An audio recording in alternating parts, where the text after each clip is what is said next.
ಎಲ್ಲರಿಗೂ ನಮಸ್ಕಾರ. ಈಗಾಗಲೇ ಕಂಪ್ನಿ ಸ್ಟಾರ್ಟ್ ಆಗಿ ನಮ್ಮ ಕಾರ್ಯಾಗಾರ ಕೆಲಸಗಳು ಎಲ್ಲ ಸ್ಟಾರ್ಟ್ ಆಗಿ ಮೊದಲನೇ ತಿಂಗಳದ ಡ್ರಾನು ಸ್ಟಾರ್ಟ್ ಆಗಿ 1 ವರ್ಷ ಆಗ್ತಾ ಬಂತು. ಮುಂದಿನ ತಿಂಗಳ ಆಗಸ್ಟ್ 15ಕ್ಕೆ ಸರಿಯಾಗಿ 1 ವರ್ಷ ಆಗ್ತತಿ. 1 ವರ್ಷದ ವಾರ್ಷಿಕೋತ್ಸವದ ಅಂಗವಾಗಿ ನಮ್ಮದು ಕನಸಿತ್ತು, ನಮ್ಮ ಕಂಪ್ನಿ ವತಿಯಿಂದ ಅತಿ ಹೆಚ್ಚು ಮಹಿಳಾ ಸಬಲೀಕರಣ ಮತ್ತು ಎಜುಕೇಷನ್ ಕಡೆಗೆ ಜಾಸ್ತಿ ನಾವು ಒತ್ತು ಕೊಡಬೇಕನ್ನೋದು ನಮ್ಮ ಕನಸಾಗಿತ್ತು. ನಾವು ಇದು ಕಂಪನಿ ಹುಟ್ಟು ಹಾಕಬೇಕಾದ್ರೆ ಅದರ ಅಂಗವಾಗಿ ನಾವು ಸ್ಟಾರ್ಟಪ್ಪೇ ಮಾಡೋಣ ಇದು ಅಂತೇಳಿ ಇತ್ತು ನಮ್ಮ ಮನಸ್ಸಲ್ಲಿ. ಅಂದರೆ ಸ್ಟಾರ್ಟಿಂಗೇ ಮಾಡೋಕ್ಕಾಗಲ್ಲ, ಜನಸಂಖ್ಯೆಗಳು ಹೆಂಗೆ ಹೆಚ್ಚಾಗ್ತದೆ ಹಂಗೆ ನೋಡ್ಕೊಂಡು ನಾವು ರೂಪುರೇಷೆಗಳು ಸ್ಟಾರ್ಟ್ ಮಾಡೋಣ ಅಂಥೇಳಿ ಮತ್ತೊಂದು ಯೋಚನೆ ಮಾಡಿ ಇಲ್ಲಿಗೆ ಮಾಡೋಕ್ಕೆ 1 ವರ್ಷ ಆಯಿತು. ನಿಮ್ಮೆಲ್ಲರ ಸಹಕಾರದಿಂದ ನಮ್ಮ ಕಂಪ್ನಿ 1 ವರ್ಷದವರೆಗೆ ಭಾಳ ನಗುತ್ತಾ ಸಾಗ್ತಾ ಬಂತು. ಇಲ್ಲಿ ನಮ್ಮ ABS ಡ್ರೀಮ್ ಇಂಡಿಯಾ ಗ್ರೂಪ್ನ ಪ್ರತಿಯೊಬ್ಬ ಸದಸ್ಯರೇನೀಗ 5,500 ಜನನೂ ನಮ್ಮ ಸಹಕಾರ ಕೊಟ್ಟರು. ಅವರು ನಮಗೆ ಬೆನ್ನೆಲುಬಾಗಿ ನಿಂತಿದ್ದಕ್ಕೆ ಕಂಪ್ನಿ ನಡೀತಾ ಮತ್ತು ಭಾಳ ಚೆನ್ನಾಗಿ ನಗ್ನಗ್ತಾ ಓಡ್ತಾ ಇದೆ. ಜೊತೆಗೆ ಈಗ ಎಜುಕೇಷನ್ ಅಂತ ಬಂದಾಗ ವಾರ್ಷಿಕೋತ್ಸವದ ಅಂಗವಾಗಿ ನಮ್ಮ ಕನಸನ್ನು ನನಸು ಮಾಡಬೇಕಂತ ಹೇಳಿ ನಾವು ABS ಡ್ರೀಮ್ ಇಂಡಿಯಾ ಗ್ರೂಪ್ಸ್ ವತಿಯಿಂದ ಇದು IAS IPS ಆಮೇಲೆ PDO ನರ್ಸಿಂಗು ಯಾವುದೇ ಇರಲಿ ಕೋಚಿಂಗ್ ಸೆಂಟ್ರುಗಳು, ಕೋಚಿಂಗ್ ಕೊಡೋಂಥ ತರಬೇತಿ ಕಾರ್ಯಾಗಾರಗಳು ನಡೆಸಬೇಕು ಸ್ಟಾರ್ಟಪ್ ಅಂತ ಹೇಳಿ ನಾವು ಯೋಚನೆ ಮಾಡಿದಾಗ ನಾವು ಇಲ್ಲಿ ಏನೇ ಇಲ್ಲಿ ನಮ್ಮ ಉತ್ತರ ಕರ್ನಾಟಕದಲ್ಲಿ ಇದು ಬಿಜಾಪುರ, ಧಾರವಾಡ ಅಲ್ಲೆಲ್ಲ ನಡೀತಾ ಇದ್ದಾವೆ. ಕಲ್ಯಾಣ ಕರ್ನಾಟಕ ಭಾಗದಿಂದ ನಾವು ಬಳ್ಳಾರಿ, ಹೊಸಪೇಟೆ, ಹರಪನಹಳ್ಳಿ ಈ ಕಡೆ ಭಾಗದವರು ನಾವು ಈ ಕೋಚಿಂಗ್ಗಳು ತರಬೇತಿ ತಗೊಳಕ್ಕಂದ್ರೆ ನಾವು ಇಲ್ಲಿಂದ ಬೆಂಗಳೂರು ಹೋಗಬೇಕು ಅಥವಾ ಧಾರವಾಡ ಹೋಗಬೇಕು ಅಥವಾ ಬಿಜಾಪುರ ಹೋಗಬೇಕು, ತುಂಬ ದೂರ ಆಗ್ತತಿ.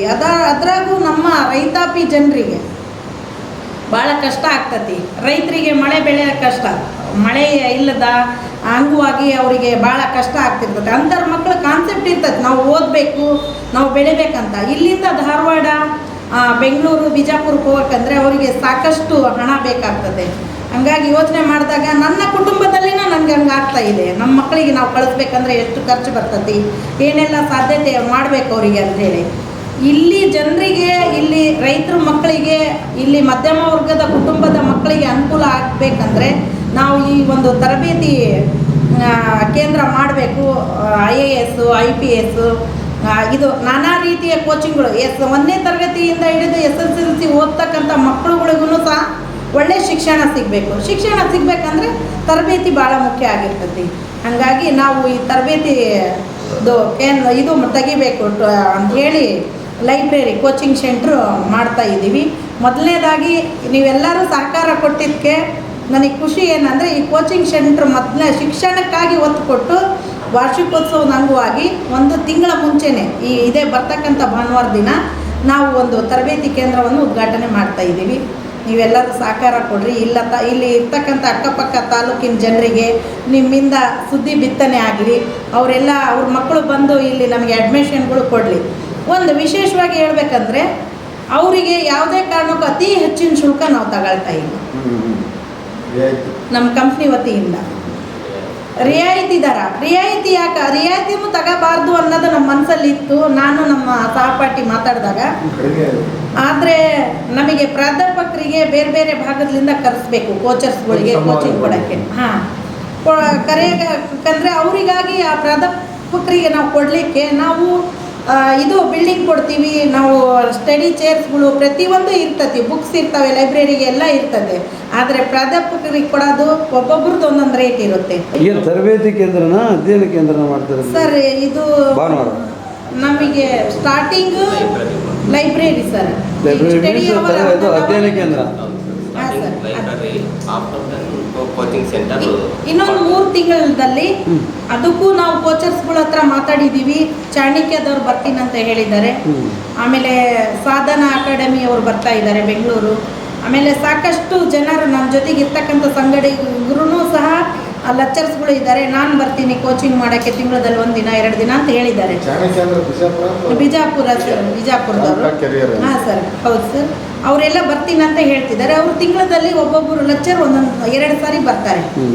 ಆ ರೀತಿ. ಆಮೇಲೆ ಇಲ್ಲಿ ಸ್ಥಳೀಕರು ಸಹ ಕೆಲವೊಬ್ಬರು ಇಲ್ಲೇ ನಮ್ಮ ಶಿವಮೂರ್ತಣ್ಣರು ನಾನು ಕೊಡ್ತೀನಿ, ನನ್ನ ಕೈಲಾದಷ್ಟು ಟೈಮ್ ಸೆಂಡ್ ಮಾಡ್ತೀನಿ ವಿದ್ಯಾರ್ಥಿಗಳಿಗೋಸ್ಕರ ಅಂತ ಹೇಳಿದರೆ ಅದು ಖುಷಿ ವಿಚಾರ ನಮಗೆ. ಅಗತ್ಯವಾಗಿ ಹೀಗೆ ಅವರು ಕೋಚರ್ಸ್ಗಳು ತಿಂಗಳಲ್ಲಿ ಒಂದು 6ರಿಂದ 8 ಜನ ಬಂದು ಕೋಚ್ ಕೊಡ್ತಾರೆ. ಈಗ ಸದ್ಯದಲ್ಲಿ ನಾವು ಲೈಬ್ರರಿ ಸ್ಟಾರ್ಟ್ ಮಾಡ್ತಾ ಇದ್ದೀವಿ. ಈಗ ಸ್ಟೂಡೆಂಟ್ಗಳು ಈಗ IAS IPSಗೆ ದೊಡ್ಡದಾಗ್ತದೆ ಅದು ಕೋಚ್ ಕೊಡಲಿಕ್ಕೆ. ಒಂದು ಕನಿಷ್ಠ 50 ಜನ ಸ್ಟೂಡೆಂಟ್ಸ್ಗಳು ಬೇಕಾದರೆ ಆದರೆ ಅಡ್ಮಿಷನ್ ಅವರಿಗೆ ಇಮ್ಮಿಡಿಯೇಟ್ಲಿ ನಾವು ಇದು IAS IPS ಕೋಚಿಂಗ್ ಸೆಂಟ್ರ್ ಮಾಡಿಬಿಡ್ತೀವಿ. ಜೊತೆಗೆ ರೆಸಿಡೆನ್ಸಿಯಲ್ಲಿ ಮಾಡಬೇಕನ್ನೋದಿದೆ ಸರ್. ಅದನ್ನು ಬರ್ತಕ್ಕಂಥ ದಿನದಲ್ಲಿ ನಮ್ಮ ಕಂಪ್ನಿ ವತಿಯಿಂದ ಅದು ವಸತಿ ಇದ್ರ ಜೊತೆಗೆ ನಾವು ಮಾಡ್ತೀವಿ ಸರ್. ನಾವು ಈಗ ಕೆಲವೇ ದಿನದಲ್ಲಿ ಈಗ ಇದೇ ವಾರದಲ್ಲಿ 3-4 ದಿನದಲ್ಲಿ ನಾವು ಸ್ಟಾರ್ಟ್ ಮಾಡ್ತಾ ಇದ್ದೀವಿ. ಭಾನುವಾರ ದಿನ ನಮಗೆ ಲೈಬ್ರರಿ. ಆಮೇಲೆ ನಾವು ಸ್ಟೂಡೆಂಟ್ಸ್ಗಳು ಹೆಂಗೆ ಬರ್ತಾರೆ ಎಷ್ಟೆಷ್ಟು ಬ್ಯಾಚ್ ಮಾಡ್ತೀವಿ ಸರ್. ಅವ್ರಿಗೆ ಆ ಬ್ಯಾಚ್ನೇ ಯಾವ್ಯಾವ ಇದಕ್ಕೆ ಎಷ್ಟೆಷ್ಟು ಜನ ಇದ್ದಾರೆ ಅನ್ನೋದು ನೋಡ್ಕೊಂಡು ಸಮಯ ಅವರಿಗೆ ಹಂಚಿಸ್ತೀವಿ. ಹಂಚಿ ಈ ಸಮಯದಿಂದ 1 ತಾಸು 2 ತಾಸು ಇಷ್ಟು ಕೋಚಿಂಗ್ ನಿಮಗೆ ನಡೀತಾ ಇರುತ್ತೆ, ನಿಮಗೆ ಪಾಠ ನಡೀತದೆ ಅಂತ ನಾವು ಹೇಳ್ತೀವಿ. ನಮ್ಮ ABS ಕಂಪ್ನಿಯಿಂದ ನಾವು ಇದಕ್ಕೂ ಮುಂಚೆ ಕಂಪ್ನಿ ಸ್ಟಾರ್ಟಪ್ ಕಂಪ್ನಿಯಲ್ಲೇ ವಿದ್ಯಾರ್ಥಿಗಳಿಗೆ ಅನುಕೂಲ ಆಗಲಿ ಅಂತ ಹೇಳಿನೇ ವಿಶೇಷವಾಗಿ ಸ್ಕಾಲರ್ಶಿಪ್ ಕೊಡ್ತಾ ಬಂದಿದ್ದೀವಿ. ಎಲ್ಲ ಮಾಧ್ಯಮದವರಿಗೆ ನಿಮಗೆ ಗೊತ್ತಿದೆ, ಪ್ರತಿ ತಿಂಗಳೂ ಒಂದು 5 ಜನ ವಿದ್ಯಾರ್ಥಿಗಳಿಗೆ ಸ್ಕಾಲರ್ಶಿಪ್ ಕೊಟ್ಟಿದ್ದೀವಿ. ಇದು ಭಾಳ ವಿಶೇಷತೆ ನಮ್ಮ ಕಂಪ್ನಿ.